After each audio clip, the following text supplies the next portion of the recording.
Damas y caballeros, bienvenidos a una nueva entrega de estas entrevistas especiales que hacemos con gente interesante. Y hoy tenemos a don Juan Manuel de Prada. ¿Qué tal?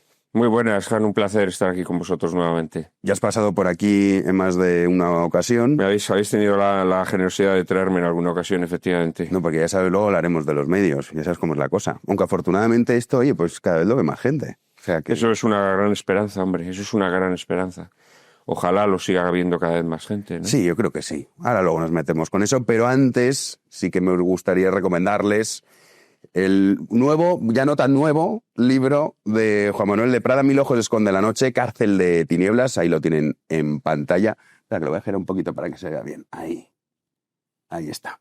Que es, en realidad, porque claro, seguro que muchos de los que nos están viendo dirán, bueno, es la segunda parte de la anterior. No, es la misma novela, pero es que No, es de la misma 1600 páginas, claro. Efectivamente, es una novela de 1600 páginas que la editorial ha publicado en 2 entregas, ¿no? El año pasado estuvimos aquí comentando la primera parte, la primera entrega, La ciudad sin luz, que abarcaba, bueno, entre los años... La novela transcurre durante la Segunda Guerra Mundial, la ocupación de París, entre los años 40 y 44, y narra todas las vicisitudes y tribulaciones de la colonia de artistas y escritores españoles en París. La primera parte contaba los 2 primeros años y en esta se cuentan los 2 segundos años, los últimos 2 años, de la ocupación, ¿no?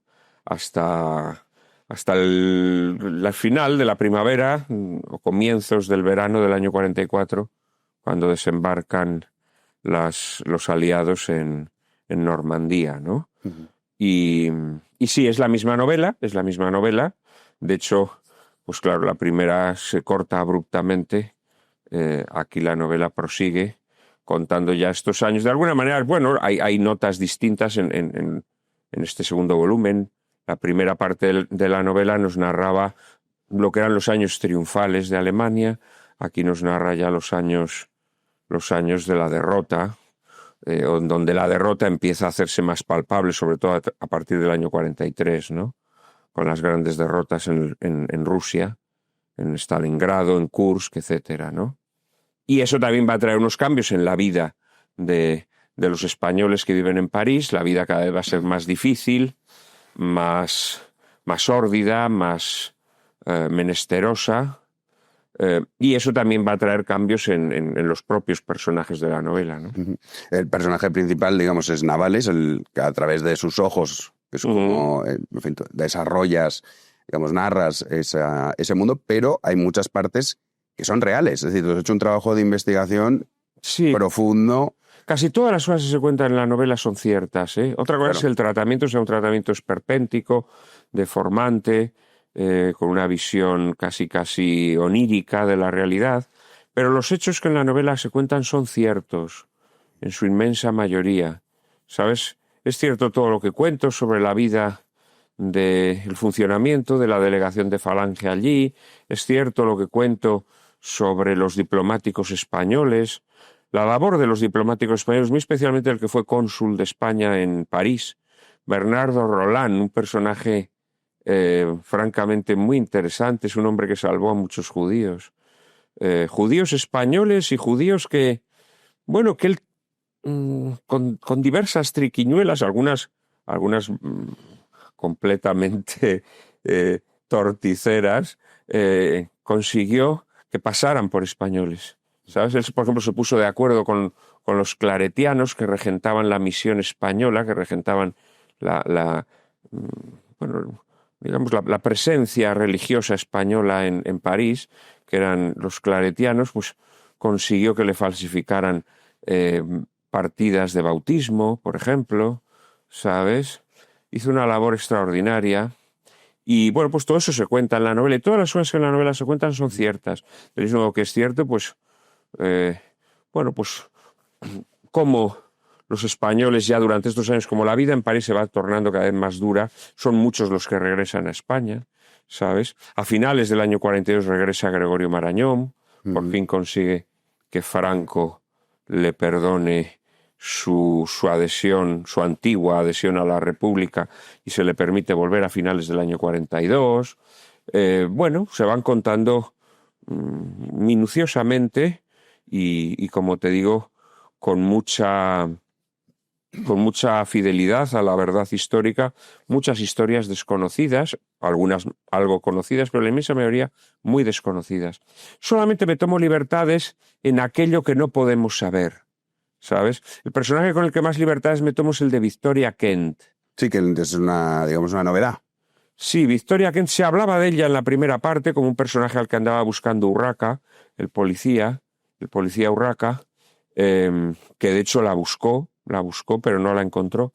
Victoria Kent había ido a París como agregada a la embajada española de la República. Había ido con la misión de buscarle acomodo a los niños que eran evacuados de las ciudades que estaban siendo bombardeadas, Barcelona y otras ciudades que estaban siendo bombardeadas por la aviación nacional, ¿no? Y cuando termina la guerra, ella se queda en París, llegan los alemanes, no le da tiempo a marcharse de París, y entonces ella se esconde primero en la Embajada de México, pero como todas las embajadas tienen que cerrarse en París, porque las embajadas pasan a Vichy, ¿sabes? Pues ella consigue que unas amigas de la Cruz Roja le den un piso en donde vive de incógnito durante los 4 años de la guerra. Entonces, durante los 4 años de la ocupación, ella no tiene relación con nadie, vive como una ermitaña, ¿sabes? Entonces, este personaje sí me ha permitido fantasear un poco cómo pudo ser su vida, qué cosas pudo hacer escondida durante 4 años, ¿sabes? Bajo una identidad fingida. Entonces, es un personaje muy interesante, Victoria Kent, a pesar de ser del PSOE, fíjate qué curioso, ¿no? Siempre pasa que siempre hay algún justo, hasta en los peores antros, y Victoria Kent es un personaje muy atractivo, muy atractivo. Ella fue directora general de prisiones durante la Segunda República, era una mujer un poco en la estela de Concepción Arenal, era una mujer que tenía una visión muy humanitaria de las prisiones, quería transformarlas, quería mejorarlas. Te puedes imaginar que las prisiones en los años 30 pues eran bastante pavorosas, nada que ver con las prisiones que disfrutan hoy nuestros mangantes, ¿no? Cerdán, por ejemplo, y demás, ¿no? Y ella hizo un trabajo ahí encomiable. Luego, pues perdió, creo que un poco de fe en la política activa. Siguió siendo diputada. Y como te digo, durante la Guerra Civil pues le encomiendan esta misión, ¿no? De buscar que los niños españoles pues sean acogidos por familias francesas, etcétera, y de ahí esta peripecia que ella tuvo durante estos años. Entonces en la novela fantaseo mucho con su personaje, con lo que pudo ser su vida, pero el resto de cosas que cuento en la novela son en general bastante históricas. Pues cuento, por ejemplo, las andanzas de un asesino en serie que aparece en París ya al final de la ocupación, que cometió muchísimos crímenes y que se convirtió un poco en el motivo principal del periodismo de sucesos de la época, ¿no? Se llamaba el doctor Petiot, un personaje muy interesante. Y bueno, se cuentan muchas historias de lo que fue la vida en París en estos años. Uh-huh. Historias a veces escabrosas, historias de colaboracionismo. Ya hemos hablado de este tema la otra vez que me entrevistaste, ¿no? De cómo la sociedad francesa, que se lo ha montado como una sociedad resistente, fundamentalmente fue una sociedad colaboracionista, ¿no? El 90% de la población vivió tranquila bajo la dominación alemana, molesta por la cantidad de dificultades que acarreó esa vida, sobre todo a medida que los alemanes iban perdiendo la guerra. Pero bueno, pero en líneas generales sí, colaboracionista. Entonces aquí se cuenta mucho de la vida íntima de la Francia de la época. Hablo mucho de los cabarets, hablo mucho del cine de la época. Los alemanes cuidaron mucho todo lo que fueron las actividades de entretenimiento lúdicas, las mantuvieron todas. Los teatros, los cines, los cabarets funcionaron a toda pastilla durante estos años, ¿sabes? Uh-huh. Se produjeron muchas películas francesas, pero con supervisión alemana. En fin, es muy interesante.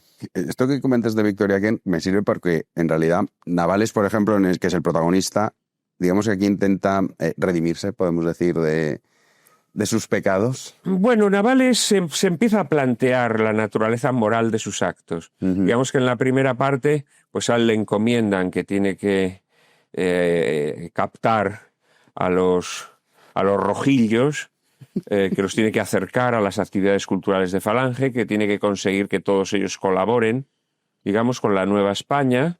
Y entonces Navales se dedica a esto, ¿no? Y entonces hace todo tipo de barrabasadas, todo tipo de trapisondas, y desde luego pues consigue que todos los artistas y escritores españoles en París colaboren con Falange, ¿no? Esto también ocurrió, esto también es histórico, y no hubo un Navales que lo hiciera. En su inmensa mayoría lo hicieron, no diré gustosamente, pero lo hicieron. La realidad es que la inmensa mayoría de los exiliados españoles colaboraron en las actividades culturales de Falange, ¿no? Todavía en el año 42, fíjate que el año 42 ya no es un año en el que a Hitler le vayan bien las cosas. Bueno, es el año bisagra en la Segunda Guerra Mundial, pero en el año 42 Hitler ya tiene muchos descalabros, ¿no? Desde luego ya se ve que, bueno, no es capaz de entrar en Moscú, ni en Leningrado, y empieza a tener muchos problemas en el norte de África, etcétera, etcétera. O sea, te quiero decir que el año 42 Hitler ya está empezando a perder la guerra. Y todavía en el año 42 se organiza una exposición que es la más importante, es la actividad cultural más importante que hace España durante los años de la ocupación, que es la Quincena de Arte Español, una gran exposición en una gran galería de arte de París, en donde participan pues algo así como 100 artistas españoles, muchos mandan sus obras desde España, y aquí participan todos los artistas en el exilio, menos Picasso, pero Picasso era un caso aparte, también lo hemos explicado en anteriores entrevistas, porque Picasso era multimillonario y evidentemente él no iba a participar en exposiciones colectivas, ¿no? Picasso se mantiene al margen de las actividades culturales de la Falange, que evidentemente eran de poca monta para él.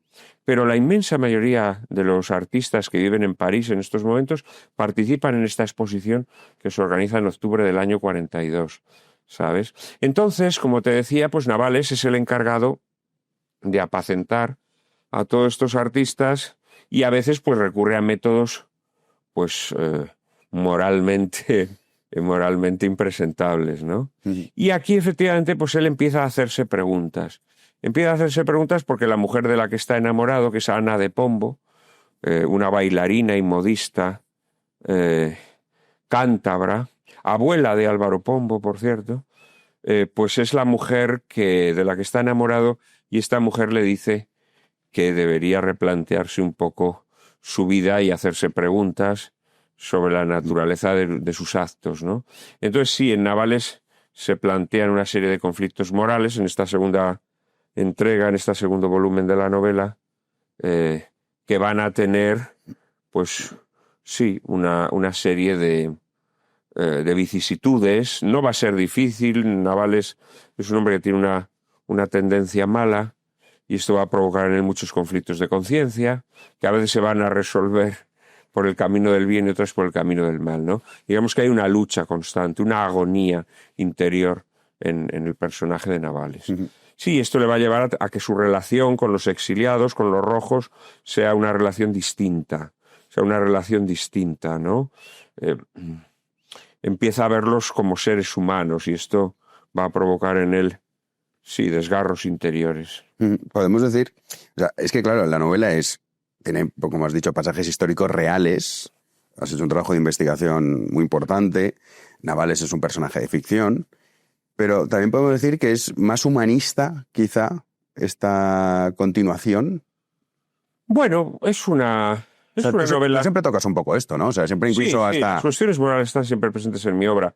Bueno, esta es una novela que trata efectivamente sobre del mismo modo que la primera parte, el leitmotiv o el tema central de la obra era el resentimiento. Aquí podríamos decir que el tema central es la redención, la posibilidad de redención del ser humano, ¿no? La posibilidad de elegir el bien, que no es una posibilidad sencilla, pero que es posible. El ser humano tiene el don de la libertad, y la libertad te permite elegir el bien siempre, ¿sabes? Por muy por muy envilecido que estés, ¿no? Por muy acostumbrado que estés al mal, en todas nuestras decisiones morales siempre vemos de forma nítida el bien y siempre podemos elegirlo, ¿sabes? Esto es una grandeza del ser humano y indudablemente una de las obras más evidentes de la acción divina en nuestras vidas, ¿no? Que no importa lo envilecidos que estemos, siempre tenemos conciencia del bien, ¿sabes? Y esto en la novela va a tener una importancia, ¿no? Va a tener mucha importancia porque efectivamente Navales va a ser un hombre que a partir de ahora siempre va a tener que elegir entre el bien y el mal. Antes ni se lo planteaba, ¿no? Él ni se lo planteaba, no se planteaba la naturaleza moral de sus actos. Y ahora poco a poco se la va a ir planteando y esto le va a llevar a decisiones a veces difíciles. ¿Y crees que en nuestra sociedad actual Navales se plantearía la naturaleza de sus actos, si está bien o si están mal? Porque da la sensación que vivimos en una sociedad un poco lobotomizada en el sentido que no nos planteamos grandes cosas, ¿no? Que actuamos.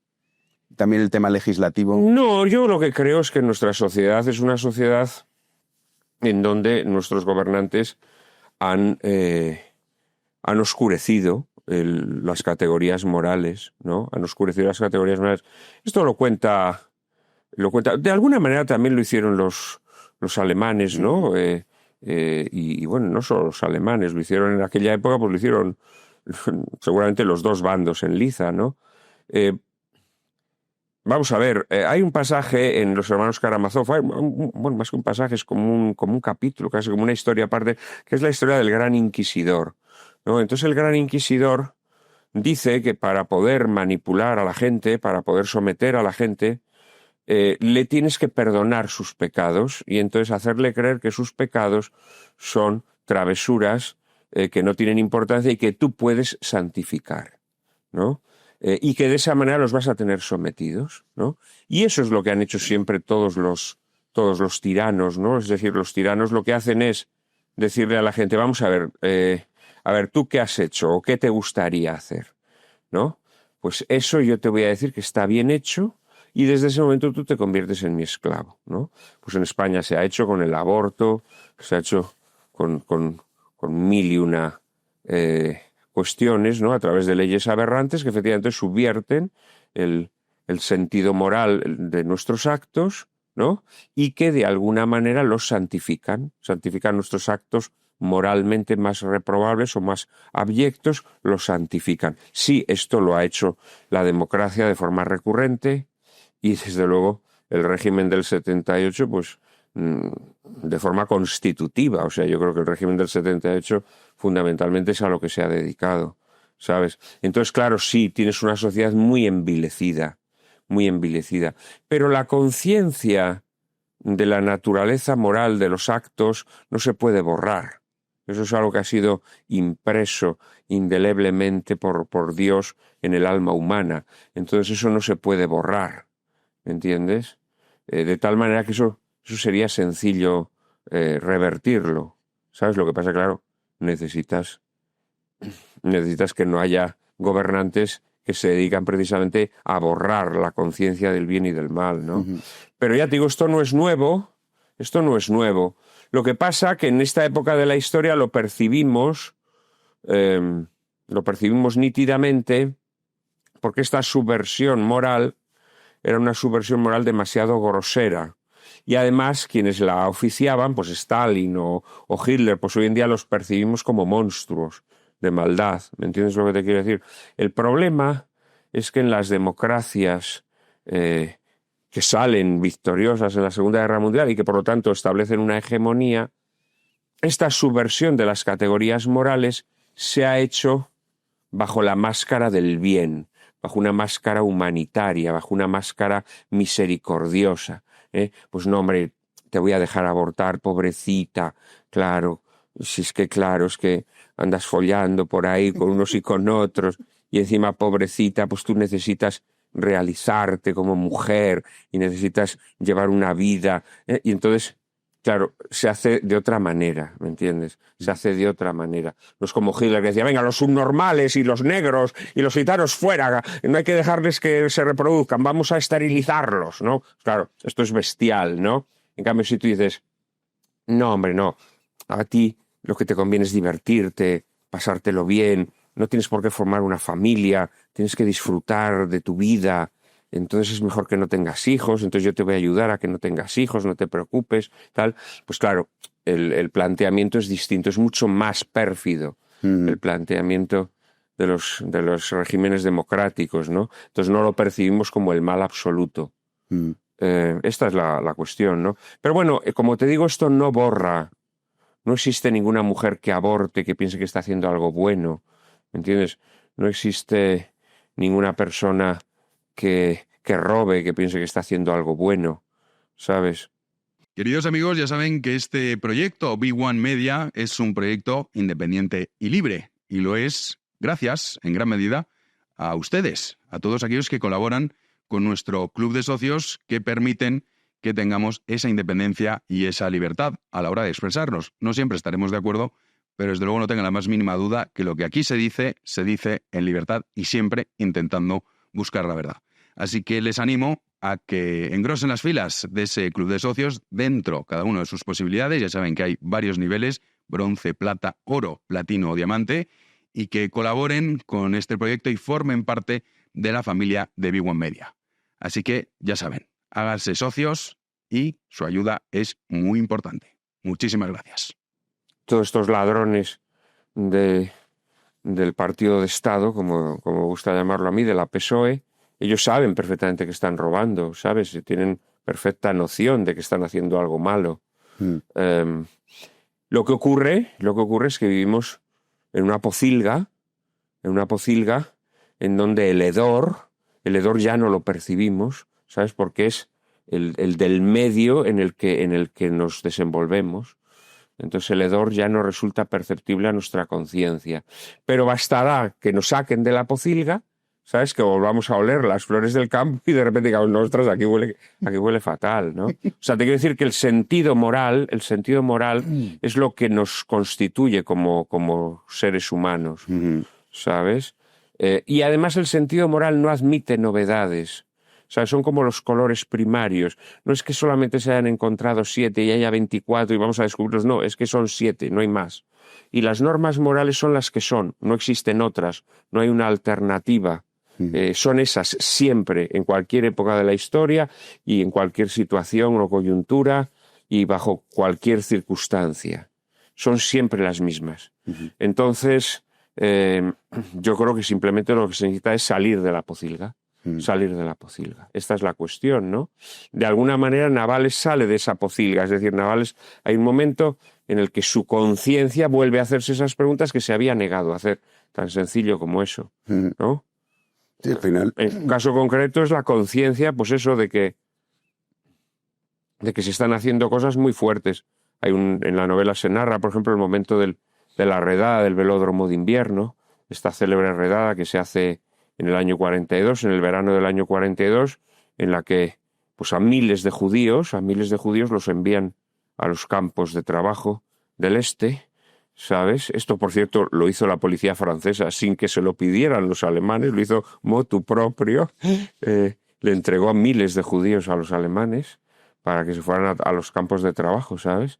Y Navales cuando ve esto dice, hombre, claro, él odia a los judíos, o sea, él no tiene ninguna simpatía hacia los judíos, ¿sabes? Considera que han hundido las democracias occidentales, que los considera responsables de muchos males, pero claro, pues eso, ve a niños que están siendo deportados, ¿no? Entonces algo se remueve dentro de él. Entonces se sale de la pocilga. Esta es la clave, ¿no?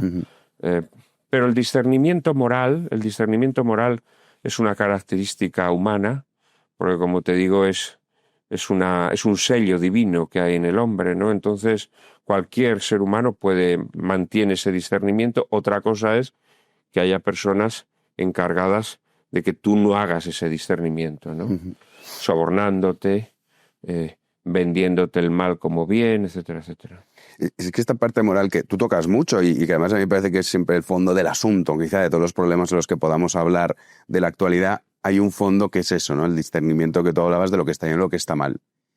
Pero ¿no crees que sí que se puede llegar a un punto, como puede ser en la novela, pues en fin, es una época pues que hablas de los colaboracionistas, ¿no? Que los franceses han dicho, no, la resistencia francesa, hombre. Resistencia. Dices, sí que se puede llegar a un punto en el cual, digamos, haya como un silencio para obrar mal, que nadie alce la voz, que nadie, por ejemplo, la pandemia. O sea, a mí la pandemia me parece un ejemplo perfecto, llevándolo a que cualquiera que nos esté viendo en esta entrevista lo pueda comprender. Porque claro, lo de la Alemania nazi pues nos queda muy lejos, no lo hemos vivido, pues en fin, ni siquiera gente ya que está viva en España puede decir, no, sí, yo recuerdo, o sea, cada vez hay menos, pero la pandemia sí. O sea, la pandemia vimos como el judío, para entendernos, era el no vacunado, la sociedad toleró que se impusiese un pasaporte COVID, toleró incluso el hecho de que hasta sus propios familiares no fuesen a las cenas de Navidad, aceptó no despedirse de sus padres moribundos, aceptó no ir pues, con sus amigos o ir a ver a su madre. Es decir, a mí eso me provocó en fin, un gran pavor en el sentido de decir, ¿cómo es posible? Que además en el caso de España fue muy bestia, acuérdate, el 8M era, venga, hay que salir todas porque las mujeres nos las matan a todas, y 48 horas después, todos encerrados en casa y denunciando al vecino que pasaba el perro más de una vez. Sí, Entonces, bueno, si se llega a ese punto, sí que quizás es posible que incluso, yo estoy convencido que muchos de los que te decían, quiero que la vacuna sea obligatoria, creían que era lo correcto, o sea, que estaban obrando bien. ¿Cómo lo ves tú esto? a ver, bueno, vamos a ver, está el tema de lo que llamaba C.S. Lewis la abolición del hombre. Es decir, los manipuladores sociales efectivamente pueden llegar a desalmarnos de tal manera que dejemos de ser humanos, ¿no? Bueno, a mí esto me parece problemático. Yo creo que esto no es del todo posible. Sí puedes crear unas condiciones ambientales en donde prácticamente dejamos de ser humanos, ¿no? Aquí se ve claramente, si tú disuelves los vínculos comunitarios, los vínculos que hacen fuerte a la gente, ¿sabes? El ser humano, como el ser humano tiene una vocación comunitaria, lo conviertes en un ser gregario. O sea, tú rompes sus vínculos de tal manera que él ya no se fía de sus padres, de sus hermanos, de la gente que identifica como su gente, ¿me entiendes? Y entonces tú, una vez desvinculadas esas personas, como esas personas tienen una vocación comunitaria, eso lo conviertes en la parodia y lo conviertes en una parodia y los conviertes en masa gregaria, ¿no? Y entonces tú te conviertes en el sabio, ya no es su abuelo quien les da el buen consejo, sino que eres tú, ¿no? Y les dices, pues no tenéis que salir de casa, os tenéis que quedar en casa. Entonces la gente, claro, la gente está acojonada y entonces la gente actúa gregariamente, efectivamente, actúa gregariamente e inmediatamente señala o estigmatiza a aquellos que no siguen las reglas, ¿no? Esto ocurre, esto puede ocurrir. Pero esas personas, si tú consigues que no sean adoctrinadas, esas personas siguen siendo humanas. De alguna manera lo que las deshumaniza es que ya no llevan una vida humana, ¿sabes? No llevan una vida humana. Claro, los demagogos, los tiranos, lo primero que hacen es romper los vínculos comunitarios, ¿sabes? Hacen sociedades amorfas, ¿sabes? Hacen sociedades amorfas. Revuelven al hombre contra la mujer, revuelven al hijo contra el padre. Consiguen, esto la cultura pop ha sido decisiva para lograr este efecto, consigue que no haya comunicación entre las generaciones. ¿Sabes? Es decir, que cada generación tenga sus referentes, de tal manera que sean referentes crípticos para la generación que está por encima y por debajo. ¿Sabes? Es decir, atomizas a la sociedad, es que la sociedad no tenga vínculos, y desde el momento en que no tienen vínculos, como esa sociedad tiene una querencia natural hacia hacer cosas juntas, pues el tirano los alecciona, los adoctrina y los convierte en esa masa, en esa papilla humana informe, efectivamente con la que puede hacer lo que le da la gana, ¿sabes? Tú piensas que en líneas generales el miedo, aquí los liberales, que tenéis una visión antropológica errónea, siempre decís que los hombres en el mercado se desenvuelven con libertad. La realidad es que no, casi todas las personas nos desenvolvemos con miedo en la vida. Nos desenvolvemos con miedo. La libertad, que es ese don divino al que aludíamos antes, La libertad solamente puede actuar en plenitud en un contexto en que efectivamente no haya miedos. Pero en las sociedades nuestras son sociedades que están acechadas por miedos. Entonces hablar de la libertad en términos puros es casi imposible. Es casi imposible. Es decir, una persona cuando busca trabajo, ¿se mueve por la libertad o se mueve por el miedo? Por ejemplo. Pues hombre, se mueve en gran medida por el miedo, porque si no consigue un trabajo no va a poder alimentar a sus hijos. Pero es que luego el hecho de querer conseguir un trabajo le puede llevar a aceptar trabajos en condiciones que son infrahumanas, ¿entiendes? O sea, te quiero decir que desgraciadamente en las sociedades modernas el miedo rige casi todos los resortes sociales, ¿sabes? Y evidentemente los tiranos, los demagogos, lo que hacen es instrumentalizar ese miedo. O sea, si tú tienes miedo, te están hablando de un bicho del que no tienes ni idea. Al mismo miedo te han inculcado la adoración a la ciencia. Es decir, nuestras sociedades se caracterizan porque son personas que no tienen conocimiento científico, es decir, el 99% de la población no sabe absolutamente nada, pero es que no conoce los rudimentos de la física, no conoce los rudimentos de la química, y sin embargo esa gente tiene una fe ciega en la ciencia, que no sabe lo que es, ¿no? Entonces cualquier fantoche, pues el doctor Simón les dice 4 paridas y la gente se las traga. O sea, nosotros hemos estado viendo a médicos de urgencias, hablarte de los virus como si fueran virólogos, pero vamos, o sea, como si fueran premios Nobel de virología, los tíos, ¿no? No tienen ni puta idea, Los virus en la carrera de medicina se estudian durante una semana. O sea, el conocimiento que un médico tiene de los virus... Otra cosa es si es un buen médico, porque la medicina es una ciencia práctica. El médico no es un sabio sobre los orígenes de las enfermedades, sobre cómo actúan los virus. No. El buen médico es un señor que reconoce los síntomas de una enfermedad y sabe perfectamente cómo tratarla. Es una ciencia práctica. Pero aquí veíamos a sujetos que no tenían ni idea de nada, porque ellos lo que conocen son pues, el señor que llega con gripe a su consulta, o el señor que llega con una contusión, o el señor que no sé qué, ¿no? Te hablaban y claro, eso la gente llena de miedo lo aceptaba como una verdad indiscutible. ¿No? Y eso pues les ha llevado, hombre, han hecho cosas impresionantes, ¿no? Pero era el miedo. La mayor parte de la gente, si la sacas de la pocilga, como te digo, vuelve a oler las flores. Vuelve a oler las flores y a disfrutar con el perfume de las flores. La cuestión es cómo sacas a la gente de la pocilga. Este es el tema. Así que hablamos de eso, pero justo esto que decías del miedo, lo vemos ahora, por ejemplo, con el cambio climático y lo que dices de la ciencia. Dicen, la comunidad científica. ¿Quién coño es la comunidad científica? Porque vamos a ver, la comunidad científica tendrá que ser una serie, digamos, de científicos con nombres y apellidos que dicen esto. Pero no. En primer lugar, la comunidad científica. ¿Qué es esto? La comunidad científica y el miedo del cambio climático de que vamos a morirnos todos. Y ahora fíjate que es verdad que este verano que caluroso es, y entonces ya, bueno, mira, fíjate. Caluroso, sí. Días calurosos, pero perdona, ayer, por ejemplo, no fue un día caluroso, fue un día de verano normal. Pero por eso te digo, pero que ahora, bueno, sí, en verano hace calor, esta es la gran novedad. En invierno frío. Sí, es la gran novedad, pero muchos dicen, es que es verdad, con el calor que hace, esto es que es así seguro.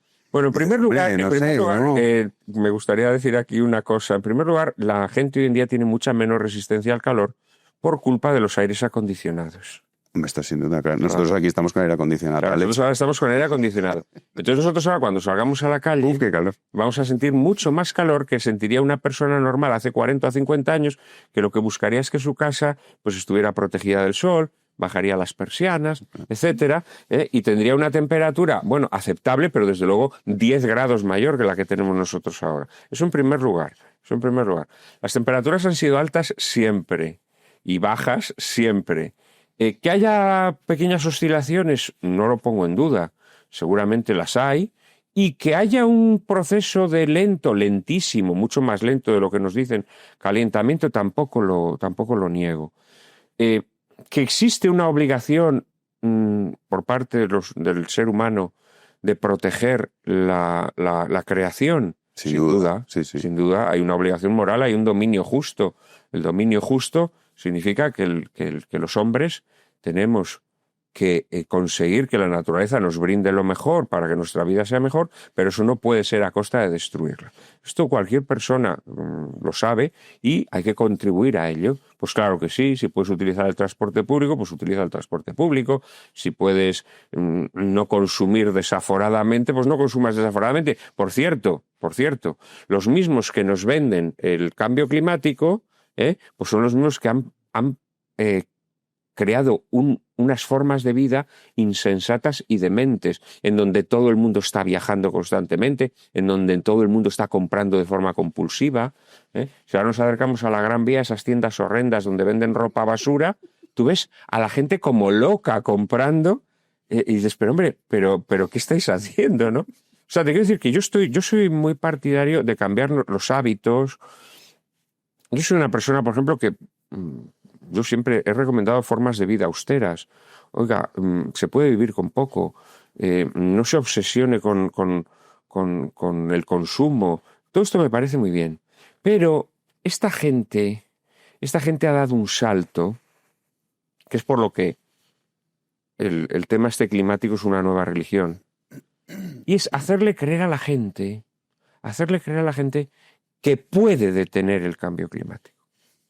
Es que puede detener el cambio climático o que incluso puede revertirlo. Claro, date cuenta qué maldad tan terrible, ¿no? Los tíos que son incapaces de detener los precios y los tíos que no pueden detener el precio del aceite o el precio de la luz, en cambio le dicen a la gente que detenga el cambio climático. Es algo alucinante. O sea, date cuenta que es la sustitución de la verdadera política por una política utópica, quimérica, desquiciada. Nosotros no podemos detener el precio de la luz, pero ustedes sí pueden detener el cambio climático. Impresionante. Y la gente se lo traga. O sea, la gente se lo traga. Sí. La gente se lo traga. Es decir, al cabrón que no hace nada por impedir que te estén saqueando en el recibo de la luz, tú le compras que podemos detener el cambio climático, ¿no? Entonces, ¿cómo detienen el cambio climático estos pájaros? Estos pájaros que detienen el cambio climático, por supuesto, poniéndote toda serie de penalidades a ti, haciendo casi imposible el acceso a bienes que antes eran pues de consumo general. No vamos a hablar del alza de los precios de alimentos básicos como la carne, el pescado, etcétera, etcétera, ¿no? Te convierten la vida en algo insufrible, inaccesible, insoportable, en algo que tu economía no puede aguantar. Y en cambio ellos se dedican pues, a promocionar pues, energías alternativas, que por cierto, a mí algún día me tendrán que decir todo este auge de las energías nuevas, de las nuevas formas de energía, ¿en qué nos ha beneficiado? Sí, ¿qué hemos ganado con ello, ¿no? ¿Qué hemos ganado? El cuidado de la naturaleza que ha ganado también con esas extensiones de placas solares. Han perdido muchos aspectos. Que suben las temperaturas, que destruyen los ecosistemas. Algún día nos lo tendrán que explicar. Y entonces, básicamente, lo que consiste es en cargar responsabilidades sobre ti. Por eso ellos destacan tanto el tema de la resiliencia, porque quieren convertirte en un sufridor. Que sus sufrimientos, en vez de preguntarse si esos sufrimientos son por culpa de quienes te gobiernan, son sufrimientos que tú asumes. ¿Sabes? Pues sí, es verdad. Yo no voy a tener coche porque tengo que salvar el planeta. Yo no voy a comer carne porque tengo que salvar el planeta. Yo no voy a formar una familia porque tengo que salvar el planeta. Pedazo de imbécil. ¿No te das cuenta que lo que están es convirtiéndote en un sufridor? Esto está como muy ligado a lo que has dicho, una nueva religión de Estado, si queremos entenderlo así, que tiene hasta sus propios mártires, o sea, muy burdos, ¿no? Como el caso de Greta, sacrificios. Pero es curioso que mucha gente que se ríe de los creyentes, y hace poco se viralizaba mucho un vídeo tuyo, una entrevista que te hizo Andreu Buenafuente, que de vez en cuando, tu Twitter es que no lo usas, pero de vez en cuando recurrentemente se viraliza cada 2-3 meses, y es que él te preguntaba, si tú eres tan listo, ¿cómo es que crees en Dios? Claro. Que tu respuesta, en fin, lo dejó callado. Sí. Pero es curioso que estos mismos, que justo lo que tú has estado explicando, se burlan del creyente en Dios y luego a su vez esto se lo creen totalmente. Claro, porque tienen una fe ciega en lo que ellos creen que es la ciencia, ¿sabes? Cuanto más ignorante eres, más propenso eres a creer cosas absurdas, ¿sabes? El momento en que te haces preguntas, que es lo que yo le decía a Buenafuente, claro, ¿yo por qué creo en Dios? Bueno, pues si tú dices que soy muy inteligente, pues oye, a lo mejor lo soy, vale, pero de repente descubro que hay muchas cosas que yo no puedo entender. O sea, que hay muchas cosas en el mundo que yo no puedo entender, que mi inteligencia no da para ello. Sin embargo, yo percibo un orden en el mundo. Es decir, las moléculas están organizadas con un orden alucinante, las esferas celestes están organizadas de forma alucinante y, sin embargo, yo no sé cómo se hace. Entonces, si yo no sé cómo se hace, es porque hay una inteligencia superior que sí sabe hacerlo. Es decir, yo creo que creer en esa inteligencia superior es bastante racional, precisamente porque tu razón no alcanza a comprenderlo. Sin embargo, eso está ahí, es algo visible. La superstición actúa del modo contrario. La superstición lo que hace es confiar en otros aquello que tú no entiendes. Y desde ese momento estás perdido. Desde ese momento estás perdido. Si tú dices, yo el cambio climático no lo puedo entender. Sin embargo, el doctor no sé qué sí lo entiende. El gobernante X sí lo entiende. Entonces, yo confío en ellos, confío en la comunidad científica, que no sé lo que es, no sé quiénes la forman, no sé cuáles son sus móviles, no sé por qué actúan de una determinada manera, pero confío en ellos. Claro, estás creando dioses de pacotilla para suplir tus carencias. Hombre, no. Trata de comprender hasta donde puedas, ¿no? Y allá donde no puedas, por el contrario, cree en una inteligencia superior que tú no puedes controlar. Los que somos creyentes sabemos que el universo físico terminará, pero la razón por la que terminará no serán razones físicas.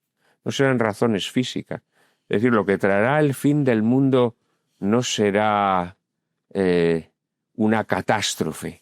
Otra cosa es que el fin del mundo venga acompañado de catástrofes, ¿sabes? Pero la causa primera del fin del mundo no serán causas físicas, serán causas morales, ¿sabes? El mal es lo que traerá el fin del mundo y el triunfo definitivo de Dios para el creyente, ¿no? Pero son cosas que tú no puedes. Tú tienes, entre tanto, unas obligaciones, naturalmente, en esta vida, ¿no? Tienes un deber de proteger la vida, tienes un deber de transmitir a quienes vienen detrás de ti lo que tú has heredado. Y lo que has heredado, pues eso es la creación, ¿no? Entonces, claro que sí, tienes que luchar por mantener vivas tales especies animales, tienes que luchar por mantener la naturaleza en un estado... sí, todo esto estamos de acuerdo. Pero pensar que tú eres un dios que puede detener el deterioro o que puede detener una catástrofe que tú no puedes controlar, esto es una cosa de locos. Pero tiene que ver con el endiosamiento humano. Tiene que ver con cómo los demagogos endiosan a la gente, ¿sabes?, para luego cargar sobre ella responsabilidades que no le corresponden.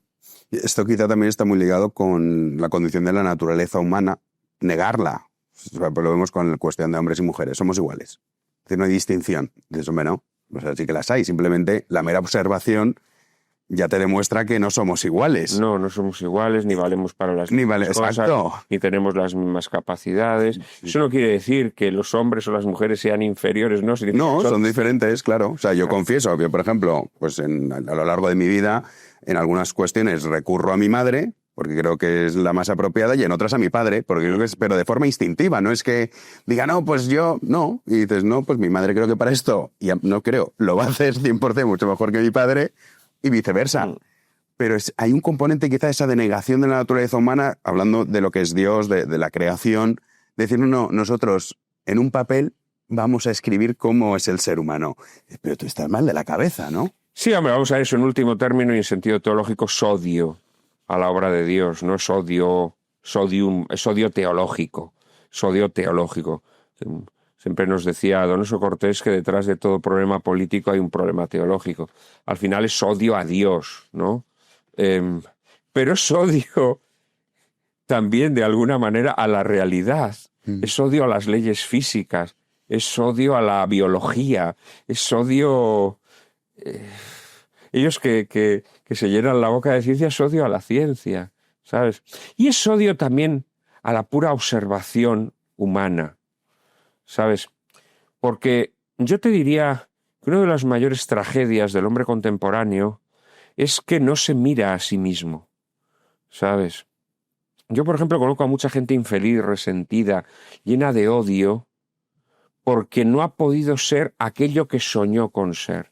Ya, pero es que lo que tú soñaste con ser no tiene nada que ver con tu realidad humana.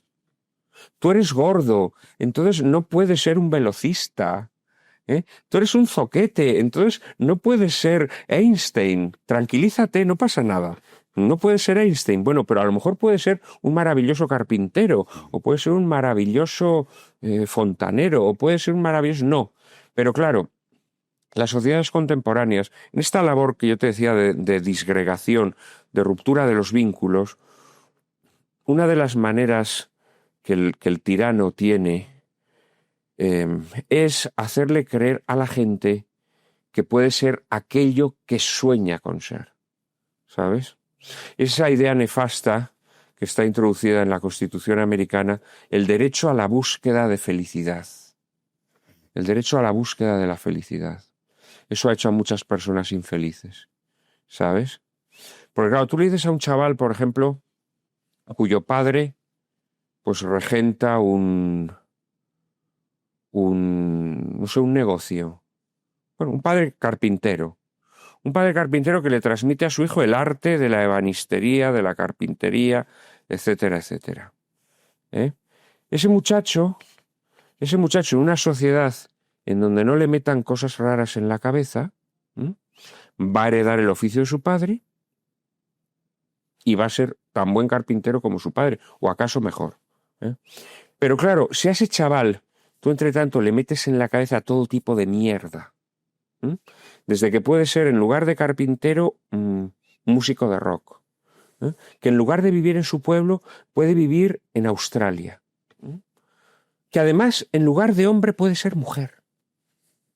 Le metes todo eso en la cabeza, lo destruyes, lo conviertes en una persona profundamente infeliz, ¿sabes? Y eso es lo que ocurre en nuestra época, ¿sabes? Eso es lo que ocurre en nuestra época. Es decir, se impide que las personas se miren hacia adentro, se den cuenta de sus capacidades, ¿sabes? Se den cuenta de su mundo, de lo que les conviene para mantener una vida noble, sencilla y sana, y se les meten quimeras en la cabeza, ¿sabes? Y le dicen, no, tú no tienes que seguir el oficio de tu padre, tú tienes que ser escritor, por ejemplo, ¿no? Yo he conocido a mucha gente, ¿sabes?, amargada, porque se les metió en el cabezón que tenían que ser escritores. Pero vamos a ver, ¿cómo vas a ser escritor si no has leído a los grandes clásicos? No sabes si tienes capacidades para ser escritor. Te metieron eso en la cabecita, y tú no tienes dotes para ser escritor. No tienes capacidad de sacrificio para ser escritor. No tienes dotes. La lengua para ti es algo absolutamente ajeno. No tienes sentido de la belleza estética, no puedes ser escritor. ¿Qué cojones haces? Déjate de hacer el cafre, hombre. Dedícate al oficio heredado de tu padre y podrás ser un gran carpintero, ¿no? Entonces esto a la gente la ha destruido. Y una de las formas de destrucción tiene que ver con el tema de los sexos. Naturalmente que sí, claro que sí. El discernimiento de las vocaciones es muy importante y eso donde funciona es en sociedades cohesionadas, en sociedades tradicionales, en sociedades donde se acogen las vocaciones con naturalidad y en donde sí puede haber personalidades únicas, que eso surge y son reconocidas, ¿sabes? Entonces, de repente, el hijo del carpintero, pero que en cambio tiene unas dotes de poeta maravilloso. Pues sí, la sociedad dice, oye, tu hijo, aparte de hacer muy bien las labores de carpintería, es que además escribe unos poemas maravillosos que nos emocionan a todos. Y entonces ese chaval es promocionado por la sociedad, por la propia sociedad, como gran poeta. ¿Cómo actúa nuestro mundo? Al revés. El botarate, que no tiene ningunas dotes para la poesía, le dice, tú puedes ser poeta, así vas a ser feliz, ¿no? El tío se lo cree y ¿qué has conseguido? Un resentido, un amargado, ¿sabes? Y ese resentido, ese amargado, luego da mucho producto, da mucho rédito, ¿me entiendes? Porque puedes hacer con él lo que quieras. A cambio de su voto, le puedes dar lo que no tiene. Y esto que comentas, un caso, hace poco me contaron, de un tipo que fue a hacer la mili, analfabeto, y se dieron cuenta, un militar que estaba ahí, que era muy inteligente. Y entonces aprendió a leer, aprendió a escribir y acabó siendo notario, número 1 de su promoción en tiempo récord. Porque claro, estos son casos excepcionales, la inmensa mayoría. Pero probablemente se llegó a la mili sin saber leer ni escribir porque ya formaba parte de una sociedad en donde no existía esa capacidad para descubrir en una persona sus dotes. Bueno, sí, o sea, me refiero que venía del mundo rural, que entonces, o sea, la vida que había tenido era esa, pero que aún así, o sea, enseguida pudo, si vales. Sí, pero estos son casos excepcionales. Sí, no, ya lo sé, ya, la mayoría. De hecho, no sé si coincides conmigo que el tema de la igualdad es quizá otro de los grandes males. Hemos hablado de la naturaleza humana, que en realidad está un poco ligado a esto, del de todos somos iguales, y eso le sumas la condición democrática. A mí me parece que es el fin de la sociedad en el sentido de que tú estás diciendo al zoquete, no, tú puedes ser presidente del gobierno. No, pero es que tú puedes ser lo que te propongas al final. Eso es la perversión de la igualdad. Es decir, la igualdad claro. Es garantizar que cualquier persona pueda acceder eso sí. a lo mismo. Eso sí. Eso, claro, eso lo tienes que fomentar. Sin y lo duda. fomentas precisamente en una sociedad que distingue. Esto Platón lo explicaba. Platón decía que había personas que tenían el alma de oro, otros que tenían el alma de plata y otros el alma de hierro, ¿no? Y que la polis lo que tiene que conseguir es que aquellos que tengan el alma de oro accedan a los puestos rectores de la sociedad. Los que tengan el alma de plata, pues que lleguen a los puestos medios, y a los que tienen el alma de hierro, pues que se ocupen de los oficios más bajos, ¿no? Y decía él, y esto se tiene que hacer incluso con los ricos que tienen el alma de hierro. Abajo. Claro. Los pobres que tienen el alma de oro, arriba. Claro, sí, esto se tiene que hacer, naturalmente. Es decir, la igualdad verdadera es esa. La igualdad verdadera es la posibilidad de que tus capacidades sean reconocidas y que la sociedad además las aproveche, porque una sociedad sana lo que hace naturalmente es impulsar, pues a quien tiene dotes para la medicina, lo tiene que impulsar para que sea buen médico, no para que sea músico de rock. No, ¿qué coño es músico de rock? No, tú médico, niño, tú médico, claro, porque tú tienes valor para ser médico, ¿no? Esa es la sociedad, pero claro, la sociedad hoy está totalmente subvertida. ¿Sabes? ¿Y no crees que, por ejemplo, hablando ya de nuestra España, es verdad que esto es un mal occidental, pero hablando claro, de es España... que hoy en día llamamos igualdad a lo que no tiene nada que ver con la igualdad. O llamamos igualdad, dicen igualitarismo, en realidad no. Llamamos igualdad a la santificación de la envidia.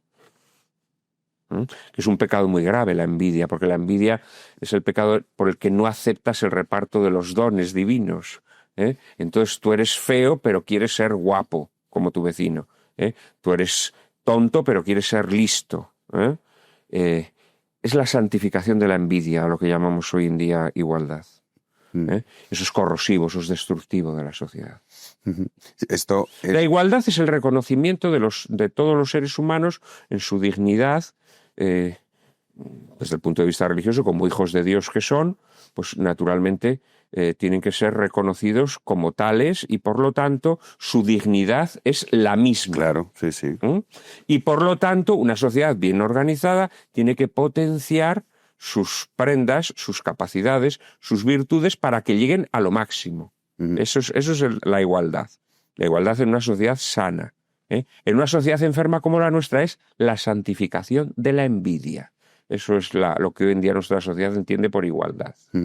Sí, pues me referí que en el caso de España tienes personajes, más allá ideológicamente, si no coincide o no, que, en fin, Yolanda Díaz, por poner ejemplo. O sea, cómo esa señora puede legislar y que sus ideas impacten en millones y millones de ciudadanos, porque dicen, no, son los empresarios. No, no, perdona. Son los empresarios, son los trabajadores, y al final un país, si tienes empresas que no funcionan, trabajadores que no tienen una remuneración muy elevada, como es el caso de España, al final la sociedad, o sea, el niño que acaba de nacer también se ve impactado por ese... Y dices, ¿cómo es posible que estas 3 millones de personas voten a este ser? O sea, es que yo esto no lo puedo entender. Ya, bueno, o sea, lo entiendes de lo que tú estás explicando, ¿no? Sí, Pero yo no me centraría en ninguno en concreto, porque hoy en día, honestamente... Sí, has puesto un ejemplo. ¿Por qué? Te quiero decir que personajillos así pues los hay en todos los negociados ideológicos, ¿no? Y en todas las sectas o putiferios llamados partidos políticos, ¿no? Pero bueno, es que nuevamente volvemos a la subversión de las categorías, ¿no? Santo Tomás lo decía muy claramente, ¿quiénes tienen que regir una sociedad? Aquellos que exceden en inteligencia y virtud. Claro, una sociedad sana, ¿a quiénes encumbra? Pues a aquellos que descuellan en inteligencia y en virtud. Es decir, no basta con ser muy listo, hay que ser bueno. Claro, también, sí, no es ¿sabes? tampoco... Inteligencia y virtud. Esto lo decía Santo Tomás. Desde el momento en que tú tienes una sociedad en donde no encumbras solo a los inteligentes pero malvados, o a los buenos pero tontos, o todavía peor, a los malvados y tontos, ¿sabes? Pues claro.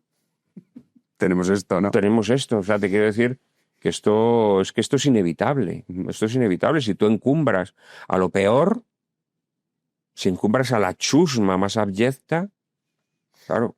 Sí, o sea, lo lógico es lo que nos pasa. Lo sorprendente sería lo contrario. Es que además es algo merecido. O sea, porque yo también creo que hay que recuperar un poco la conciencia del castigo divino. O sea, yo creo que Dios no solamente castiga con las penas del infierno, sino creo que castiga nuestras vidas. ¿Entiendes? Y si nosotros, como comunidad política, hemos decidido ser gobernados por los malvados y los tontos, pues ahí lo tienes, claro. Esto es trágico, pero es así. Sí, no, es trágico, si nos reímos por no llorar, porque queda feo llorar siempre, ya sabes, delante de las cámaras, pero sobre el régimen del 78, que en privado muchas veces hemos hablado, y hemos estado comentando pues las deficiencias. O sea, un poco está ligado con lo que has estado comentando, ¿no? O sea, el tema del positivismo, como hay en la ley, ya está. Esto lo hemos visto también con la oposición al respecto, que no es que está fuera de la Constitución, pero oiga, o sea, ¿qué me está usted contando, no? Sí, porque la Constitución es el evangelio para ellos. Sí, es eso, o sea, es el triunfo del aberrante, ¿no? De decir, ¿esto está bien o está mal? Estará bien o estará mal, da igual lo que diga la Constitución, da igual la cantidad de personas que estén a favor de esto.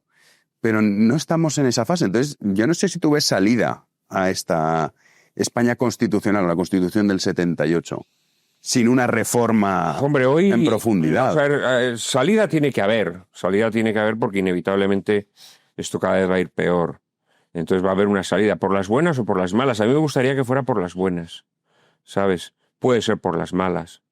Por las malas, pues una crisis que desemboque en crisis económica, crisis bélica, esto puede ocurrir. De hecho, no está tan lejana. O sea, te quiero decir, esto es una cosa... No es ninguna locura. No es ninguna locura que mañana haya un conflicto fuerte por razones diversas, ¿no?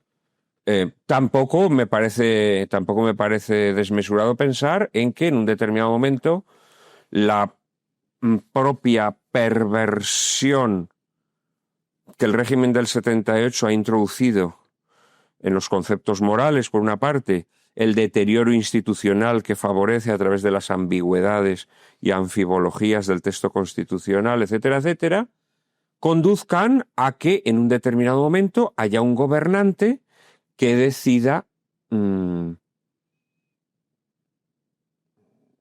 imponer un régimen autocrático más o menos disimulado. Siempre la gente un poco necia y un poco un poco burda, siempre habla del régimen social comunista, bolivariano, no sé qué. No va a ser así. No seáis ineptos. No seáis ineptos. Va a ser un régimen europeísta, perfectamente santificado desde Bruselas, etcétera, etcétera, pero una autocracia, a fin de cuentas, ¿no? Esto también puede ocurrir. Y luego está que ocurra por las buenas. Que ocurra por las buenas. Y que ocurra por las buenas pues significará que haya una mayoría social que logre vertebrarse en torno a una opción política, que alcance el poder y una vez en el poder provoque la desintegración del régimen del 78 de forma ordenada y pacífica. ¿Esto puede ocurrir? A mí me gustaría que ocurriese. Yo confío mucho en la juventud. Yo el otro día escribí un artículo que se titulaba Abrid los ojos, hablando a los jóvenes ya, porque desgraciadamente hay unas generaciones que están perdidas, ¿sabes? Es decir, las generaciones que votaron a la Constitución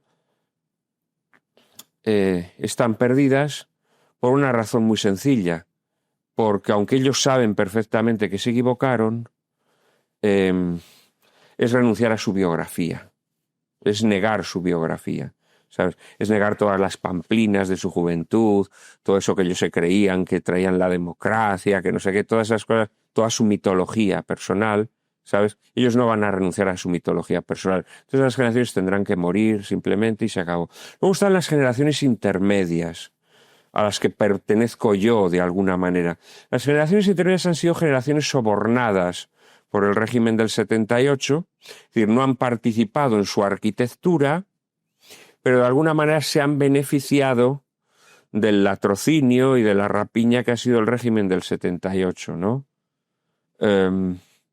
Esas generaciones, hay de todo en ellas, hay de todo. Hay quienes han chupado del bote y por lo tanto no van a renunciar a ese bote, y hay quienes no han participado en él y tienen la lucidez de descubrir lo que hay, ¿no? Bueno, ahí hay partes salvables, en la sociedad hay partes salvables. Y luego están los jóvenes, es decir, los jóvenes, pues ahí están los que están completamente idiotizados, pero que son personas que están condenadas a la infelicidad, que están condenadas al trauma psicológico, que están condenadas al enfrentamiento con la dura realidad. Pues son todos estos chavales a quienes les dicen que pueden ser mujer, que pueden ser músico de rock, que pueden ser no sé qué, pero que no van a ser nada de eso y se van a convertir en personas profundamente infelices, ¿sabes? Personas que no van a tener una familia, personas que no van a tener una propiedad para vivir dignamente, personas que van a tener sueldos de mierda, con trabajos asquerosos, etcétera, etcétera. Y los jóvenes que se dan cuenta de lo que está pasando, ¿no? Yo creo en los jóvenes, tanto en los lúcidos como en los idiotizados. En los lúcidos, porque su lucidez es la que esto sostiene la esperanza, y en los idiotizados porque se van a dar de bruces con la realidad en los próximos 20 años, ¿no? Que yo creo que es el horizonte en el que tenemos que pensar. O sea, no podemos pensar en milagros, El sostenimiento del régimen del 78 nos conduce a la entropía pura y dura, ¿sabes? No hay salvación posible. No hay más que ver a la derecha, no hay más que ver este festival que montaron el pasado fin de semana, los peperos. Es una cosa que da grima. Es que además ellos, fíjate, si te das cuenta, ahora mismo la derecha aparece como la salvadora del PSOE bueno. Es decir, ellos se han inventado un ente llamado el PSOE bueno. Sí, PSOE con sentido de Estado. El PSOE bueno. Hay un PSOE bueno y un PSOE malo. El PSOE malo, al parecer, es Pedro Sánchez, que es malísimo. Sí. Pedro Sánchez es malísimo, es un tío que es como un meteorito que ha aterrizado en España, igual que antes Zapatero también era otro meteorito, ¿no? Son meteoritos, pero hay un PSOE bueno, y entonces ellos, que son los tontos útiles del régimen del 78, su misión es conseguir recuperar al PSOE bueno. Esa es la misión de la derecha en España, ¿no? Porque el régimen del 78, como digo, tiene un partido de Estado. Yo por eso siempre en mis artículos lo llamo el partido de Estado, de forma sarcástica, que es la PSOE. Efectivamente, claro. Sí. La PSOE es lo que era Franco al franquismo, pues el PSOE a la... Lo que pasa es que aquí, del mismo modo que Franco, pues tenía que tenía su facción de monárquicos, su facción de no sé qué, pues el régimen del 78, cuyo timonel es la PSOE, pues necesita unos tontos útiles de derechas, necesita no sé qué, necesita no sé cuándo. Entonces, es que lo estás viendo, es que estás viendo cuando la derecha dice los grandes objetivos para cuando nosotros gobernemos, ¿qué coño? Y una serie de vaguedades y de ambigüedades y dices, ¿pero qué es esto? Sí, que no se concreta. Bajada de impuestos, ya bueno, pero ¿cuál es? No, pero a lo mejor no, si es que a lo mejor tú no puedes bajar impuestos porque a lo mejor te encuentras con un país en bancarrota. Sí, bueno. Claro, entonces a lo mejor al principio no puedes bajarlos. No, tú lo que tienes que decir es, me voy a cargar esta ley, esta otra, estas 10 leyes me las voy a cargar el primer día. El primer día vamos a ir al Congreso de los Diputados y nos vamos a cargar estas 10 leyes. Y a cambio voy a poner esta ley, esta otra y esta otra. Di esto. No, eso no ha dicho ni una. Claro, no ha dicho ni una. Entonces, nos vamos a mamar la ley de memoria democrática, la ley trans, la ley del sí es sí, la ley de no sé qué. Nos las vamos a mamar, ¿eh? Y vais a llegar vosotros y vais a cambiar la sociedad. Venga, iros a la mierda, hombre. No vais a cambiar nada. Vais a limpiar la casa, vais a limpiar los vómitos, para los vómitos esquinas de los carápulas que han estado aquí haciendo lo que les da la gana, vais a limpiar para que luego vuelvan otra vez, ya regeneraditos, porque se van a regenerar mientras vosotros estáis haciendo el panoli aquí. Hombre, no. Entonces, no, yo creo que tenemos que ser serios. Dentro del régimen del 78 no hay esperanza. Entonces tiene que surgir una fuerza política, por las buenas, como te digo, que convenza cada vez a más personas de que ya no se trata, además, todo este rollo de izquierdas y derechas, todo eso está caduco. Aquí de lo que estamos hablando son de personas que verdaderamente... Fíjate, yo creo que de forma absolutamente inocente hemos tocado la médula. Hemos tocado la médula del problema. Personas que estén dispuestas a hacer un discernimiento moral y personas que no estén dispuestas a hacer un discernimiento moral. Entonces, tenemos que aspirar a que quienes todavía deseamos hacer un discernimiento moral podamos cambiar esto, ¿no? Entonces... Optimista no mucho. A corto plazo no, al menos. No, a corto plazo no. O sea, esta transformación no se va a producir de la noche a la mañana. Uh-huh. Luego, por otra parte, yo creo que personas bien intencionadas que podrían estar promoviendo este cambio social hacen pronunciamientos maximalistas que resultan rechinantes y odiosos a mucha gente. Entonces yo trataría de modular mejor los mensajes. No buscaría mesianismos absurdos que en otros lugares no funcionan y mucho menos van a funcionar aquí.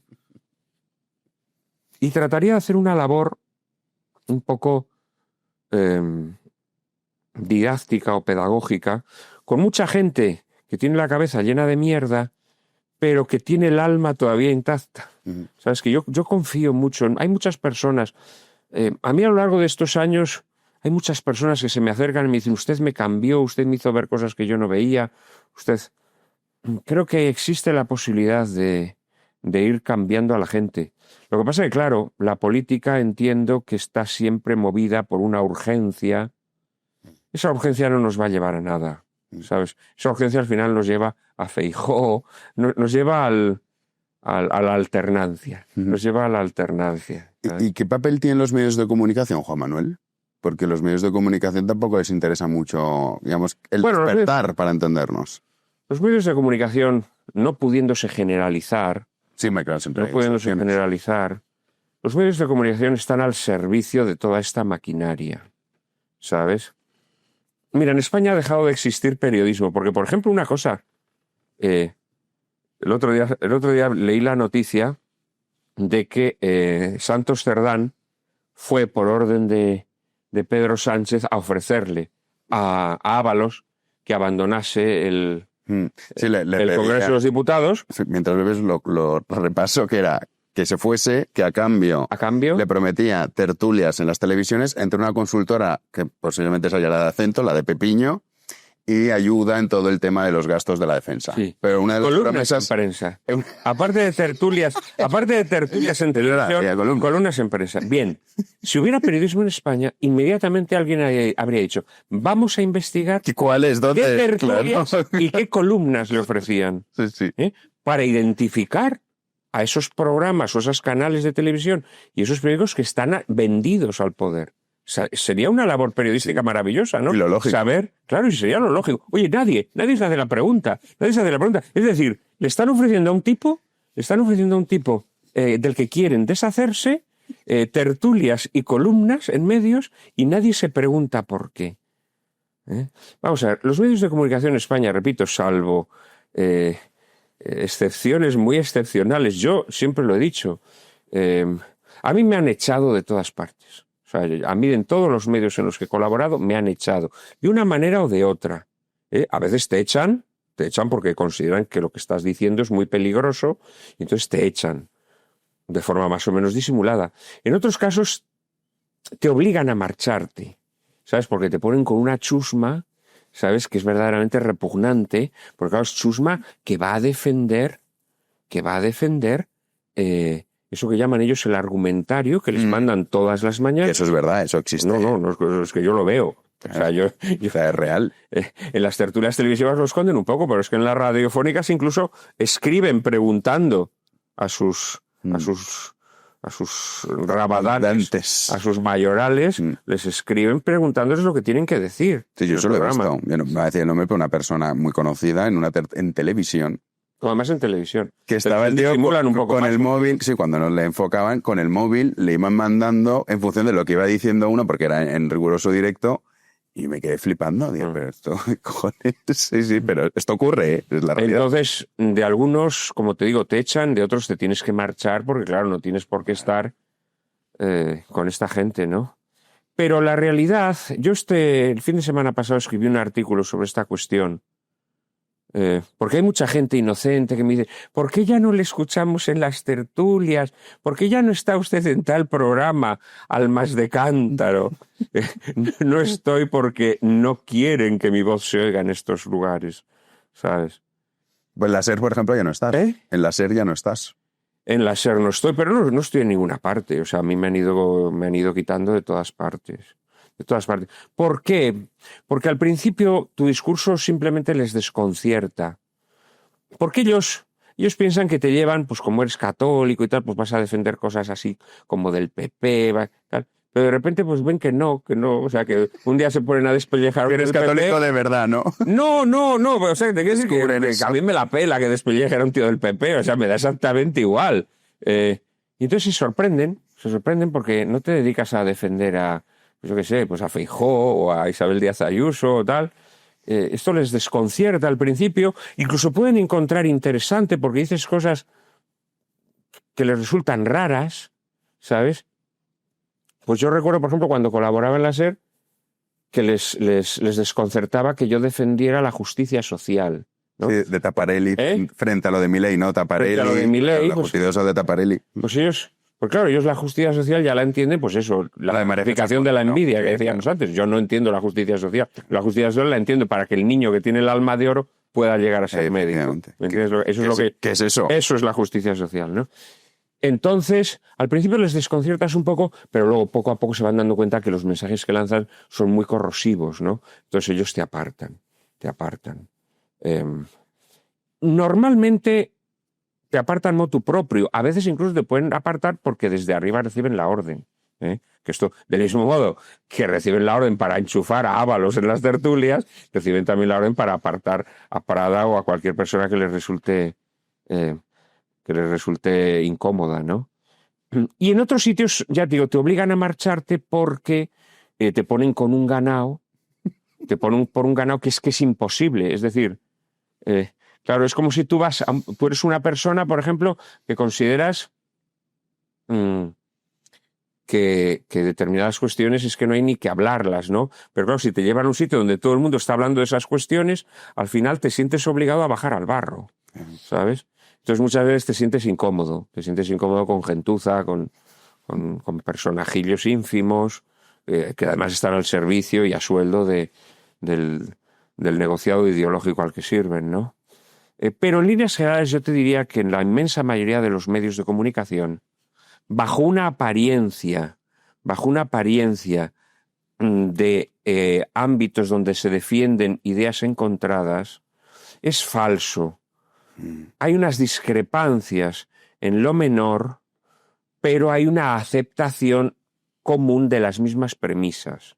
¿Me entiendes? O sea, por ejemplo, si tú te pones a decir que el régimen del 78 tiene que ser demolido, inmediatamente te sitúas fuera, inmediatamente te echan, ¿sabes? Porque ellos lo que quieren es mantener ese juego, ¿entiendes? De que, bueno, pues que... bueno, ahora mismo lo estamos viendo, es decir, incluso la Sexta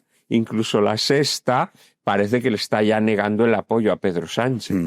¿Por qué le está negando un poco el apoyo a Pedro Sánchez? Porque considera que es inviable seguir con él.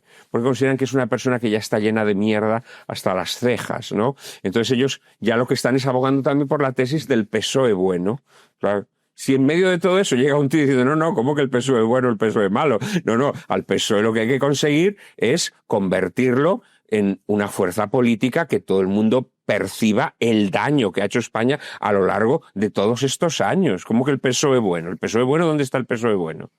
Es una organización que se ha dedicado a destruir España, en muchos casos, además, yo creo que al servicio de intereses extranjeros, porque yo sigo pensando que el Partido Socialista Obrero Español, refundado en Suresnes, fue refundado por la CIA, y creo que la labor que se le asignó es la labor que han desempeñado a lo largo de todos estos años, que es el desmantelamiento de la economía nacional, la sumisión de España a poderes extranjeros y, por supuesto, la conversión de los españoles en esa papilla humanoide con la conciencia moral totalmente oscurecida. Y esas labores las ha desempeñado de forma eficacísima.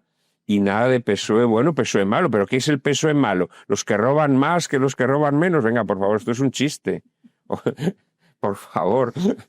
A mí, si robasen, pero en cambio no hubiesen hecho todo esto... Uy, lo compro. Claro, pues sí. Pero eso, siempre hay gente que trinca, pues siempre va a haber gente. Pero esto, Juan Manuel, se ve porque... o sea, nosotros aquí hacemos hincapié... Bueno, hablo por mí, hago hincapié en el programa, luego cada uno pues dice un poco lo que quiere en las tertulias. Pero decir, oye, que lo de menos es lo del puterío, que es, de hecho, lo que debería quizá también hacer los medios de comunicación que se presuponen de derechas, de señalar al fondo del asunto, que es precisamente la PSOE. Y de eso, oye, la corrupción institucional.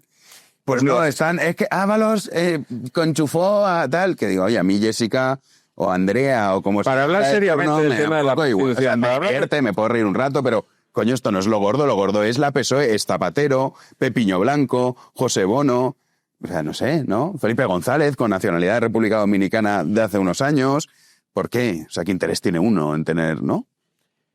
No, este tema de la prostitución en el fondo no deja de ser un aspaviento para idiotas, ¿sabes? O sea, a mí me da mucha pena ver todos los días cómo la prensa de derecha se abre con no sé qué chascarrillo de que si fulanita o menganita, no sé qué puta o no sé qué otra. Esto es un chiste. Vamos a ver.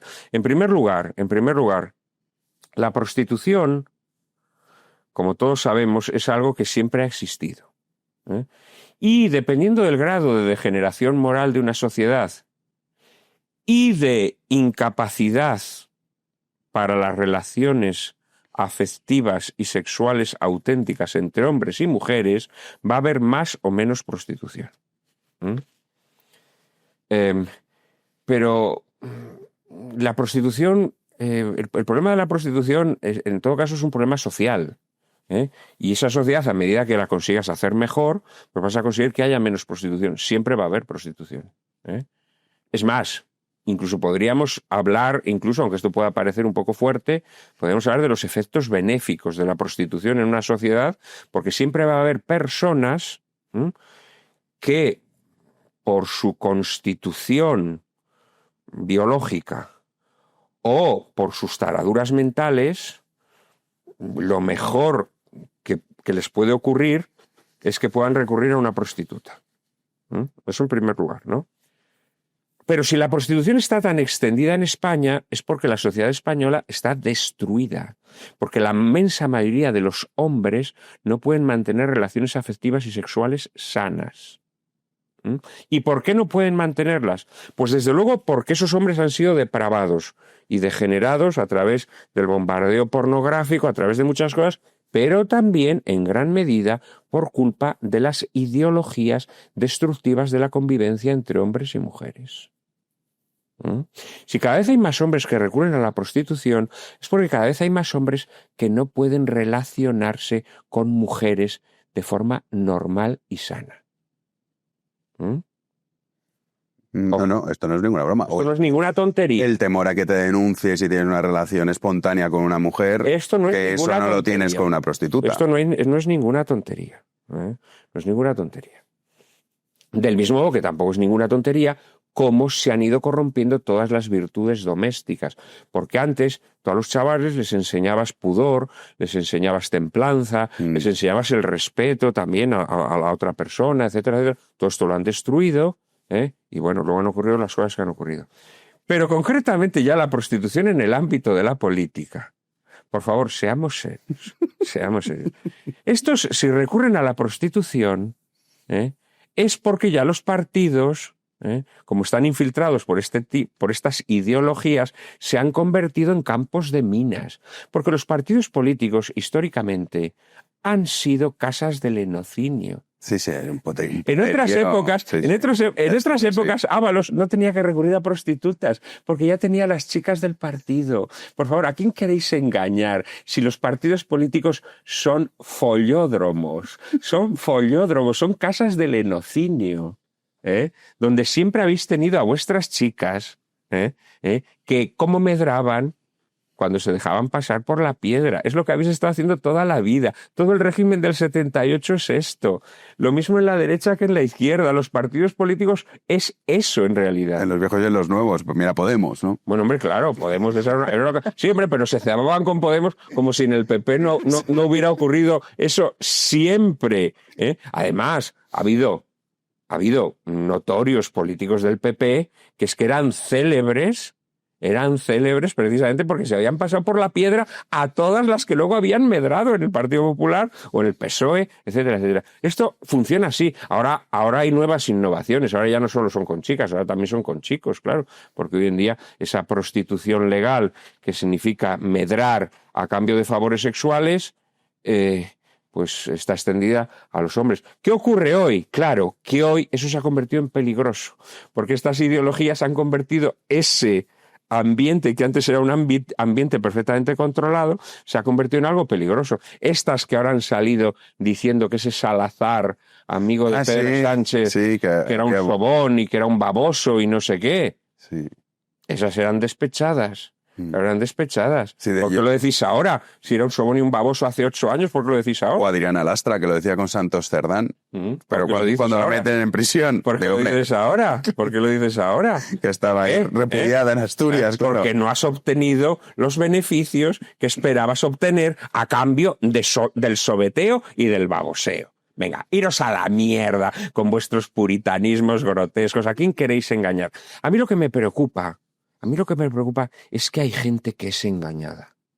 Demasiada, sí. Me impresiona esto. Y fácilmente, Que salga un tío como Pedro Sánchez, que es yerno de un señor que ha hecho su fortuna con el prosenetismo, que salga diciendo que va a sancionar a los militantes que recurran a la prostitución, y que eso los medios de comunicación lo saquen en serio en sus titulares y haya gente que dice, uy, esta medida me parece muy bien. Y dices, Dios mío, ¿en qué sociedad estamos? Estamos destruidos. En una sociedad normal es que según se le ocurre decir eso, le empiezan a llover salivazos, gargajos, en fin, dirías, Dios mío, es que no podría ni abrir la boca. Y lo puede hacer, y la sociedad se lo traga.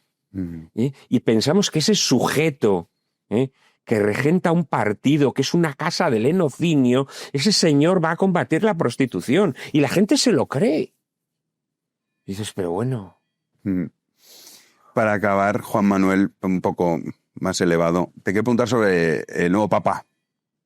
El nuevo Papa. Sí, o sea, ya sé que estarás diciendo, joder, qué cambio me ha dado este tío con la pregunta. Pero es para terminar. No. Un mínimo de esperanza. Vamos a ver, no, yo no creo que todavía podamos hablar seriamente No, ya, de León no, XIV, está, porque León XIV, yo creo que después del verano va a empezar a verse. A ver, vamos a ver, León XIV ha vuelto a traer la dignidad al ministerio petrino, ha vuelto a traer la dignidad al papado. ¿Sabes? Pues mismamente en estas jornadas en las que nosotros estamos grabando esto, pues acabamos de ver cómo ha ido a Castel Gandolfo. Su predecesor, como todos sabemos, decidió que eso de ir a Castel Gandolfo, pues que era una cosa, que era una ostentación o no sé qué, y entonces decidió que los papas ya no tenían que ir a venerar a Castel Gandolfo. Entonces ahora tenemos un papa normal, ¿no? Que se comporta como un papa, que bendice a la gente, que se pone los revestimientos papales en las ceremonias, que dice cosas propias de un papa, etcétera, etcétera, ¿no? Lo que pasa es que todavía no ha tomado ninguna medida que nos permita hacer un juicio serio. Entonces yo creo que León XIV desde luego ha devuelto la dignidad al papado, y todavía no sabemos si el rumbo que tome será bueno o malo. Yo creo que para bien o para mal será algo serio. Es decir, lo bueno de Bergoglio es que Bergoglio era un chanta, lo que los argentinos llaman un chanta. No sé si sabes lo que quieren. Un chanta, con perdón, es un cantamañanas. ¿Sabes? Entonces, Bergoglio era un chanta. Entonces, todo lo que hacía eran chantadas. Él era un hombre, fundamentalmente, era un hombre que tenía un pasado. Tenía un pasado. Él quería esconder ese pasado porque él había sido, por ejemplo, el encargado de exterminar la teología de la liberación en la provincia jesuítica de Argentina, pues había sido él, ¿sabes? Él era un hombre con posiciones muy conservadoras en su juventud, a veces lindando, ya te diría yo, casi, con ciertas cosas parafascistas. Entonces él estaba obsesionado con tapar todo ese pasado suyo y entonces se hacía el progre. Se hacía el progre y quería caerle bien a los medios, y lo consiguió. Pero claro, para caer bien a los medios tú tienes que acceder a hacer ciertas cosas. Es decir, si tú quieres ser admitido, a cambio tienes que hacer cosas, ¿no? Pues cuando tú me preguntabas, oye, ya no estás en las tertulias, claro, porque no para ser admitido tienes que hacer ciertas cosas, ¿sabes? Si no las haces, te expulsan. Y entonces Francisco fue un hombre que, para ser aceptado por el mundo, hizo cosas mundanas, ¿no? Pero en realidad él era un personaje sin fuste, ¿sabes? Es decir, lo bueno de Bergoglio es que todas las cosas que hizo son cosas inconsistentes, son chantadas, no conducen a ninguna parte, ¿sabes? Es un papado que no dejará huella. Dentro de 50 años el papado de Bergoglio no dejará huella. Será como el papado de Juan Pablo I, en realidad. Fíjate, ha durado, no sé, 12 años o 13, pero es como si hubiera durado 12 días. Él es un hombre que no ha dejado huella en la historia de la Iglesia. Creo que León XIV sí puede dejar huella porque me parece un hombre serio, ¿sabes? Si es un hombre serio para bien, será muy, muy provechoso para la Iglesia. Si es un hombre serio para mal, puede ser un hombre muy destructivo para la Iglesia. Yo lo que percibo hasta el momento creo que es bastante esperanzador. Lo que percibo es bastante esperanzador, ¿sabes? Los gestos también cuentan. Sí, sin duda, que había algunos que decían, uy, pero qué tontería, que más da que se ponga... Hombre, no da igual que se ponga. No. Mira, te voy a poner un ejemplo de gesto que es muy valioso y muy interesante. Al Papa, cuando lo nombran, pues uno de los primeros actos del papado es reunir en la llamada Aula Pablo VI, que es un salón de actos inmenso, ¿sabes? Se reúne a todos los corresponsales, a toda la gente que ha estado cubriendo la información durante el periodo del cónclave, ¿sabes? Y durante la sede vacante, la llamada sede vacante, ¿no? Entonces, pues Francisco, cuando reunió a toda esta gente, pues ahí le suelta un rollete, bueno, un rollete bastante amistoso y desenfadado, un poco formal, ¿no? Y al acabar el acto, pues bendice, ¿no? Entonces Francisco no bendijo, porque dijo, aquí habrá muchos ateos, no quiero ofender a nadie, entonces no bendijo a la gente, ¿sabes? León XIV no solamente bendijo, sino que bendijo solemnemente y en latín, ¿sabes? Bueno, ¿eso es un gesto? Sí, es un gesto, ¿pero es algo puramente formal? No. No. Es algo mucho más, ¿me entiendes lo que te quiero decir? El hecho de que haya decidido que el lugar donde las vacaciones de los papas han sido a lo largo de 4 siglos y que por tanto tienen que seguirlo siendo es Castel Gandolfo, es un gesto formal. Aparentemente sí, pero significa mucho más. Tiene fondo. Estás asumiendo una tradición, estás diciendo, yo no soy solo yo y lo que a mí me apetezca. A mí a lo mejor me apetece ahora ponerme aquí en pantalón de deporte y rascarme, sálvase a la parte, pero no lo puedo hacer porque soy el Papa, ¿no? Entonces, como no lo puedo hacer, pues del mismo modo, a lo mejor más que Castel Gandolfo me apetecería ir, pues no sé, a Torremolinos, ¿no? Pero no, voy a ir a Mi Castel obligación Gandolfo. es Voy a ir a esa. Castel Gandolfo porque soy papa. Entonces, tengo que hacer de las vacaciones lo mismo que han hecho mis predecesores. ¿Por qué también? Pues porque Castel Gandolfo reúne unas condiciones para la oración, para el retiro, para la meditación. Entiéndeme, ¿no? Entonces, bueno, yo hasta el momento creo que no he hecho grandes cosas y habrá que irlo viendo en sus nombramientos, en sus decisiones, en cuestiones peliagudas que se le van a plantear sin duda alguna, pero eso todavía no ha ocurrido. Y visitar España sí que parece que lo va a hacer. Ya lo ha hecho en el pasado. Acuérdate que Bergoglio no lo hizo. No vino nunca a España. Bueno, porque Bergoglio era un acomplejado. Porque decía que no teníamos paz. Era un acomplejado y tenía odio hacia España. ¿Sabes? Es una figura muy, muy típica en los países, tristemente, ¿no? En los países de la América hispánica hay personas acomplejadas que tienen odio hacia España. E indudablemente Bergoglio lo tenía. Esto es una cosa triste, ¿no? Una de las cosas más graves que hizo Bergoglio fue pedir perdón por la conquista de América. Sí. ¿Sabes? Que, por cierto, no sé en nombre de quién pidió perdón. Porque la conquista de América no fue una empresa de la Iglesia, fue una empresa de la corona española. Y, por tanto, no sé en nombre de quién pidió perdón, porque no estaba legitimado a pedir perdón en nombre de Carlos V, ni de Felipe II, ni de nadie. Entonces, no sé por qué pidió perdón. Porque por los excesos que pudiera haber, esos son excesos que en cualquier caso no fueron excesos institucionales. O sea, te quiero decir que la corona española se planteó muchas veces la razón de ser de la conquista de América, se planteó muchas veces el trato que se le tenía que dar a los indígenas, y hombre, yo creo que las soluciones a las que llegó la corona española, que seguramente desde nuestra perspectiva pues sean insatisfactorias, pero desde la perspectiva de aquella época, joder, fueron soluciones extraordinariamente... Sí, para la época, sí. Extraordinariamente preclaras, ¿eh? Entonces, Bergoglio, ¿por qué está pidiendo perdón? ¿Porque se evangelizó a los indígenas? ¿Está pidiendo perdón por llevarles el evangelio a aquellos pueblos? No sé, no quedó muy claro, ¿no? La razón por la que pidió perdón. Eso me pareció muy grave. Me parece muy grave. No creo yo que lo haga, ¿no? Este Papa León XIV no tiene pinta de hacer este tipo de... O sea, León XIV también hay que entender que tiene una situación difícil porque él no puede renegar del legado de su predecesor. Él tiene que encargar ese legado en un legado superior, que es el legado de la tradición de la Iglesia. Bueno, vamos a ver cómo lo hace, Desde luego, el estilo es radicalmente opuesto. Ya solo con eso se agradece mucho. Al menos yo lo agradezco mucho. Yo siempre he dicho, yo en esto soy muy aristotélico, siempre he dicho que la forma no es el aderezo, no es el ornato con el que se hacen las cosas, no, la forma es lo que da sentido a la materia. Entonces, si tú eliges unas formas concretas, es porque también quieres que lo que vas a decir sea recibido de una manera distinta, ¿sabes? Entonces, en este sentido, sí, a mí me parece que León XIV está haciendo cosas esperanzadoras. Pues con ese mensaje de esperanza, Juan Manuel, despedimos la entrevista, no sin antes recordarles el libro Lectura veraniega. Juan Manuel de Prada, 1000 ojos esconde la noche, cárcel de tinieblas, que no es... O sea, algunos dirán, hoy, pero si no he leído la primera parte, hombre, pues no, claro.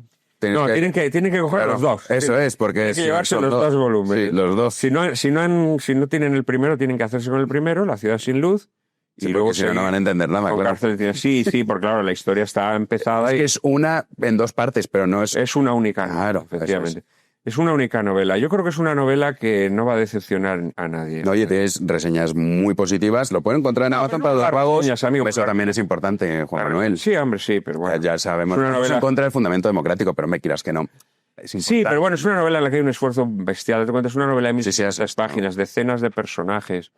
Es una novela en la mucho que... tiempo de investigación, mucho tiempo de investigación.